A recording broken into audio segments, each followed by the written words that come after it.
बघूयात पुढची बातमी। आळंदीमध्ये 250 पेक्षा अधिक नागरिक पाण्यामध्ये अडकल्याचं कळतंय। इंद्रायणी नदीने ओलांडली आहे धोक्याची पातळी आणि याच ठिकाणी हे 250हून अधिक नागरिक पाण्यामध्ये अडकले होते। पोलीस आणि अग्निशमन दलांनी नागरिकांची सुटका केली जाते। पुणे जिल्ह्यात पावसाचा हाहाकार सुरू आहे आणि आळंदीमधली ही दृश्य आहेत। तब्बल 250हून अधिक लोक या ठिकाणी पाण्यात अडकले होते। कमरे इतकं पाणी आहे आणि या पाण्यातून लोकांना बाहेर काढलं जात आहे। आळंदीमध्ये 250 पेक्षा जास्त नागरिक अडकलेले आहेत। इंद्रायणी नदीनं धोक्याची पातळी ओलांडलेली आहे। नदीकाठच्या सगळ्या नागरिकांना सातत्यानं सतर्क राहण्याचं आवाहन केलं जाते आणि त्याच अनुषंगानं आता आपण ही दृश्य बघतोय। या सगळ्या लोकांना बाहेर काढलं जात आहे। या संदर्भातले अपडेट्स देत आहेत सुनील ठिगळे आमचे प्रतिनिधी आहेत। तर सुनील, साधारणतः 250 पेक्षा जास्त नागरिक या ठिकाणी अडकल्याचं कळतंय। आताचे ताजे अपडेट्स काय आहेत या संपूर्ण घडामोडी संदर्भातले?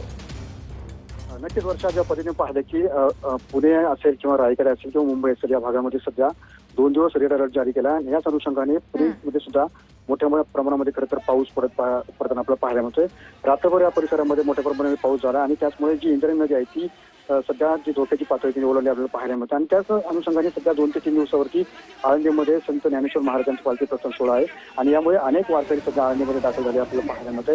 आता सध्या तरी आळंदीमध्ये असलेल्या इंद्रायणी नदी काठी जे 250 वारकरी असतील, नागरिक असतील, ते पाण्यामध्ये अडकलेले पाहायला मिळते। त्यांना रेस्क्यू करून सध्या बाहेर करण्याचं काम सध्या या ठिकाणी पोलीस असेल किंवा अग्निशमन दल असेल आणि प्रशासन असेल यांच्याकडे करताना आपल्याला पाहायला मिळते।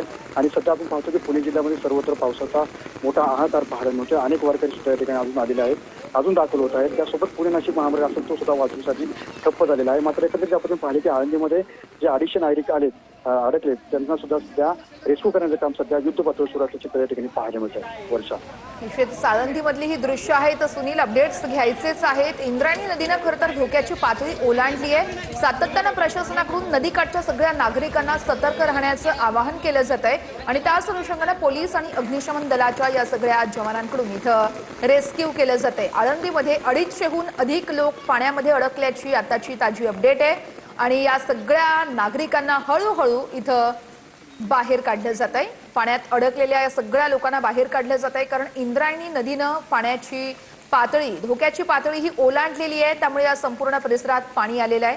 सध्या पोलीस आणि अग्निशमन दलाकडून नागरिकांची सुटका केली जाते।